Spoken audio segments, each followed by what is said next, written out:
Nino Barsaga, himas rehas matapos magbayad ng tao para siraan si Kibuloy. Aba, sa rally, nagtatago na. Aba, napapanood nyo to, no? Si Cap Nino. Ito yung laging nagmumura sa kanyang mga vlogs. So, itong balitang ito, itong videong ito na ating papanoorin at bibigyan ng reaksyon, ito ay nagmula kay Robin Sweet News. Siyempre, bisita kayo sa kanyang channel kung gusto nyo makasagap ng mga ganitong klaseng balita. Mga katunay, ilalagay ko ang kanyang link sa description box. Alright? At siyempre, kung gusto nyo ng reaksyon, dito sa Tunay na Kritiko naman, yung mga balitang nire-reaction ko, siyempre. So, syempre, ito ang inyong lingkod na si BT. At huwag na natin pagtagalin at sabay-sabay na nating panoorin ang laman ng video na hatid sa atin ni Robin Sweet News at bibigyan natin ng reaksyon ang balitang ito. Pasok! Kalaboso ang vlogger Ayan. na si Nino Barsaga Nako. matapos ngang magbayad ng mga tao Nako. upang palabasin na sila ay miyembro ng Kingdom of Jesus Christ ni Nako. Pastor Apollo Kibuloy Nako. at Sabi ka, magbibigay Kap. nga daw di umano sila ng testimonya na sila ay binayaran upang pumunta sa rally. Nako. Ngunit Lagot ka, ayon Kap. nga sa PNP, posibleng makasuhan ng cyber libel ang vlogger na si Na Nino naman? Barsaga na gumawa ng maling balita sa gitna ng isinagawang prayer rally ng mga taga-suporta ni Pastor Apollo Kibuloy nitong Lunes. Di ba nakasuhan din si Nino, si Cap Nino ng ganyan dati?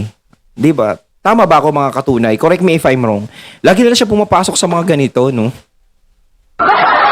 At ang mga lalaki nga na nasa likod ng fake rallyist video umamin na tinuruan at binigyan lang ng pagkain ni Nino Barsaga para sabihin na sila ay binayaran sa prayer rally. Dito nga ay ikinuwento nila na kung papaano sila nagkaroon muna ng briefing ni Nino Barsaga. Ala. Para nga naman 100% kapanipaniwala daw ang kanilang aktingan. Ala, Cap Nino, bawal yan, ha? Ikaw gumagawa ka ng ganyan. Nako, ha? Kumbaga is masahol pa yan sa fake talaga news. Kumbaga, magpapanggap kayo na binabayaran kayo. Tapos, naku, sa si Kibuloy iipitin nyo. Naku, ha? Bawal yan. Pagpanga nila ay nagpalitan lang sila ng damit na ginamit doon sa prayer rally. Para nga naman masabi at magmukha na sila ay dumalo talaga sa prayer rally ng Pastor Apollo Kibuloy. Kaya nga ngayon ay naharap sa kaso itong si Nino Barsaga at tila nga nagtatago na sa kanyang ginawang kapalpakan. Naku. Na-briefing kami sir, ganun din na-briefing kami. Sabi nilang ganun, kunyari, Easy, taga-tarla ka, sabi sa akin ganun ha. Kunyari, bibigyan kayo ng 2,000 para sa akin yun ha. Tapos kunyari, 300 lang binigay sa'yo, kunyari nagalit ka. Tapos ayun na acting. Parang pelikula, no? Acting lang yun sir, acting. Sino yung lapis sa inyo, boss? Iwan ko sir, hindi sino yun, lalaki na yun. Pwede pa-describe yung mukha. Kalbo. Tapos ano siya, crime watch siya ng PNP. May yung naka white t-shirt na may logo ng PNP. Kalbo. Oo. Ayan ang testigo, 'di ba? Ayan ang testigo. Walang binabasa. Alam niya detalyado, 'di ba? Nadi-describe niya pa. Kasi ang hirap talaga yung kumuha ka ng testigo na nagbabasa, 'di ba? Yan yung legit na testigo talaga. Cap Nino, ano yung pinapasok mong ganito? Nako. Pero si Cap Nino naman kasi, no, dati ako natutuwa ako sa mga vlogs niya, no, yung mga pagmumura niya talaga. 'Di ba? Tapos ginagawa pa siyang memes, 'di ba? Yung mga nakakatawa. No, yung mukha niya inilalagay kung saan-saan. 'Di ba? Pero Kap, medyo malaking problema tong pinapasok mo na inaakusahan ka ng ganito na nagbabayad ng mga tao. Naku, para umaten sa prayer rally ni Pastor Kibuloy. Ba yan? Ano unang pinagawa, boss?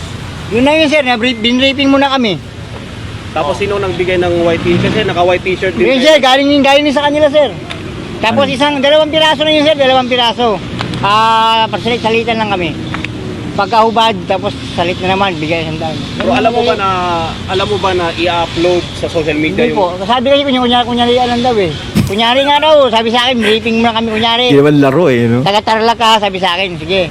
kunyari, ganito lang, 2,000 ang bigay, tapos 300 lang yung bigay ko sa'yo. Parang acting lang, parang kunyarian lang.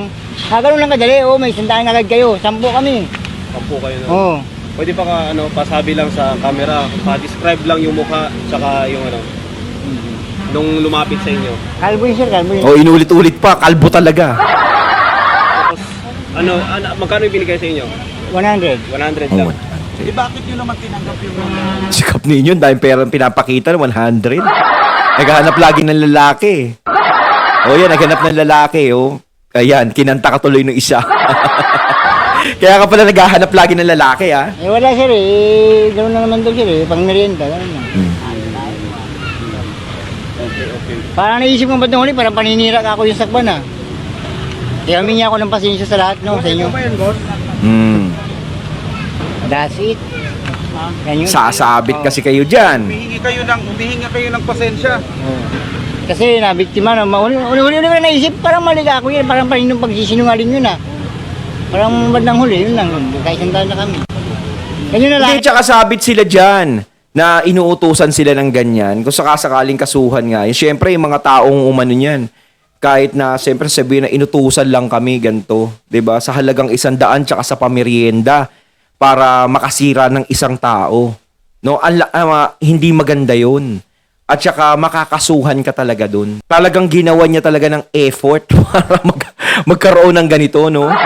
Ano yan? Dito yung outcome. Si Nino Barca. Okay. Boss, ipapakonfirm lang namin yung Sige mukha. boss, okay. Ipaparecord lang namin. Marami kami mga kasama dito. Kilala ko rin yung mga kasama. Kayo na isa rin yan, yun. Gabi po natin. Di ba, sandaan ka rin? Sandaan din sa'yo? Sandang ka rin. Binigamit kayo sandaan. Bakit nga? Masama ba? Parang ano sa kanila, parang depensa nila yun Boss, itong mukha na to, boss. Yan, Ito yung lumapit sa inyo. Ay, Ito nako. yung ano pangalan? Hindi ko kilala yun. Dito namin nakita yan. Dito lang namin nakita yan. Lililit ko lang pangalan ko. Opo. Kinuha kami dito sa mga kasamahan ko. Pero para siraan lang yung pero wala namang kasi pira-piran laban. Oo. Kaya kami sandaan. Binigyan kayo ng pera ng 100 Oo. para siraan yung rally. Parang Mantakin mo sa halagang 100 is inutusan sirain ng rally. Parang syempre dito nakikita natin ang dignidad na lang sana sa halagang 100 is para sirain mo. 'Di ba yung rally ganto, parang sa halagang 100 lang is napapapayag ang mga tao ngayon. No, nakakalungkot isipin. No, nakakalungkot isipin talaga. Sa higpit ng pangangailangan minsan syempre nga naman 100 yan eh. Kahit pa paano pera pa din yan. Pantawid gutom, pang merienda. Kung ako yung lalagay sa katayuan nila, iisipin ko muna yung mga iuutos sa akin kung ano ba talaga. Kung makakaagrabyado ba ako ng tao dito, kung ito ba ay tama o mali. Diba? Lahat tayo may kanya-kanyang pag-iisip. Pero kung talaga iisipin natin is yung kalam na sikmura, kailangan natin yung ganitong halaga, talagang matatanggap yan. Yan ang kahinaan minsan eh. Diba? Pero kung ikaw ay matututong mag-isip na ikapapahamak ng iba, ikaano ng iba, at alam mong ikapapahamak mo rin is hindi mo gagawin yun. Kasi kung may gumagawa niyan is galit yung tao na yun, kaya nag-uutos sa ng ganyan. Galit yung tao na yun dun sa may ano ng rally na yun. Sino nagbigay sa inyo? Yung yung vlogger para yung yung assistant niya, si Edgar yung naalala ko. Edgar ang kanyang assistant. Oo. Oo. Tapos in-interview kayo. Oo. Anong pagkakasabi sa inyo para Sasabihin na babayaran kung magkano, taga saan, ganyan. Pasiraan lang. Oo. Anong sinabi niyo para manira daw Binayaran kami, ganyan. sa rally? Oo. Oo. Pero hindi naman kung kayo lang, hindi naman kayo talaga magsasabi ng panin. Sabi niyo, wala kaming alam dyan. Oo. So, paano yun? Wala kaming alam. Kaya nga eh. Kasi Hindi, ko lang yung pangalan ko. lilinisin yung pangalan niyo. Dapat hindi ganun yung ginagawa nila para, Oo. manira ng tao. Oo. Pero halimbawa, Pero sir, sana hindi mo tinanggap. Yun yung ano eh. Kahit syempre, accepted naman. yung sorry, 'di ba? Na ganyan yung ginawa niyo dun sa tao na dapat siraan na ganito, na binabawi niyo. Pero syempre sa umpisa pa lang, dapat istinanggihan niyo, no? para hindi parang nakonsente yung taong nag-uutos sa inyo. No, Kap Ninyo, lagot ka. Nako. Bakit mo naman tinanggap yung pera na Ayun, 100? bakit? Taga rito rin kasi kami, wala kaming mga bahay eh. Ayun. Siyempre, Yun ang nagiging problema natin, no? Kalimitan kahit talaga ganyan kaliit na halaga is mapapatulan at mapapatulan mo na eh. 'Di ba? Kasi nga sa pangangailangan talaga. Yun doon sinasamantala ng mga taong ganto na nag-uutos sa kanila. Yun ang sinasamantala nila.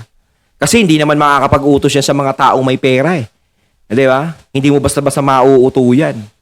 Oh, ngayon eto, kawawa yung mga taong nabibiktima. Kumbaga itong mga inutusan is biktima rin. No, kahit hindi nila gustuhin, no, gagawin nila dahil sa pangangailangan. No, talagang nako. Kap, nako. Mura ka ng mura, mapapamura ka na dito ngayon uli. kahit bilang kapal sa 100, pumayag na kami. Oo. Pero alam nyong mali din. Oh, mali. Oh, mali. Oo. Mali, pero ang dapat ang sisihin dyan, yung nag-vlog. Oo. Diba? Kasi hindi mo sana kami sasama dyan kundi siya nagsabi. Gusto ko lang mali sa pangalan ko. Dapat humarap din siya. Oo. Kasi kumakalat din yung Oo. kayo sa social media, di ba? Pati yung patrap sa pamilya ko, yung hiya na nga ako eh. Di ba?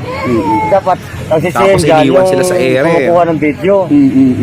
Basta ang alam ko, kalbo yun eh. Tapos yung assistant niya, si Edgar. Kalbo. Oo. Dapat, Talaga pinagdidiinan yung kalbo. Nila yung gano'ng tao. Kasi sa mga kasamahan ko dito, kinuha lang kami dito. Eh yun nga eh, akala ko kasi kung maganda, hindi pala maganda. Kaya nagtaka ako kung bakit ganun, na pumalat ka agad. Okay. Dapat hindi nila, dapat inisin, dapat humarap siya dito. Para malis ang pangalan namin lahat dito. Oo. Ngayon lang to nangyari sa inyo na For the first time sa buhay ko to na makita sa social media. oo, dahil kumakalat nga kayo Pati ngayon. yung pamilya ko to, nagtagal sa akin. Oo. Skandalo At yan. least nalinis mo yung pangalan, Oo. ilinisin natin yung Sa lahat pangalan mo ngayon. sa lahat na nanonood ngayon, dapat huwag niyo husgahan yung tao na binayaran lang kami. Dapat sisihin dyan yung kumuha sa amin ito ng video, pati yung si Edgar. Oo. Kahit ko naman ituro sila eh. Oo. Pero kung alam ko lang na panirampuri lang pala yun eh, Oo. matatanggapin ko. Correct. Di ba? So, Yung kadali lang yun eh. Oo. Linisin. So tinuruan kayo kung Oo, ano tinuruan sasabihin. kami kung ano sasabihin. Dapat linisin din yung pangalan namin. Hindi yung kami lang maglilinis. Dapat siya rin magsasalita. Ngayon, okay na yan. Malilinis na rin yung pangalan nyo Oo. ngayon dito. Sa lahat naman ng sa lahat ng nagpupuso sa social media, huwag kayo manirang puri sa akin kasi binayaran lang kami. Okay. Ganun kadali lang. masasabi mo doon sa vlogger na nag-interview sa Dapat umarap siya sa akin dito para malaman din niya. Okay. Para makuyog siya dito sa mga tao dito ang ginawa niya. Nako, Kap! Nako, lagot ka talaga. Uulitin ko, lagot ka.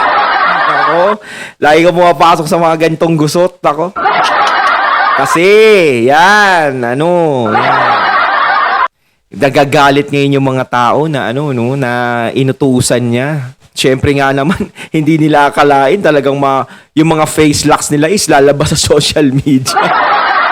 Oh, siyempre kahihiyan nila yun eh. 'Di ba? Tapos malalaman na lang pala na peke lang pala, kumbaga parang scripted yung mangyayari. May plano lang talaga na ganyan, na hindi maganda. Oh, sila palalabas na masama dito. Ang kadali lang yun. Wala kaming mask boss para makita. Hindi po kasi nagkati kasi yung pamilya ko eh. Kaya ako lang magpakita. Oo. Pero ikaw yung may balbas, di ba? Oo, ako yun. Ikaw yung may balbas. Ako Oo. Yan. Sige, Totoo. sige. Tapos marami naman kami dito. Hindi lang Marami ako. kayong nakuha. Marami Kayo- pala. May binabayaran kami 100 para magsalita. Akala ko kasi yung malinis yung gawain, hindi pala. Eh ngayon, kung masasabi ko sa vlogger, pati kasama si Edgar, pumarap siya sa akin dito para malinis ang pangalan ko. Ganun lang. Sige. Dapat Thank you. ayusin ni Kap Ninyo Okay, yan. Panirapuri pala yung ginagawa nila eh. Anong alias nyo? Ang pangalan sa akin dito, Vegeta. Vegetable. Paano yung pagkaka-recruit sa inyo na magsalita? Magkano binigay sa inyo? Ha?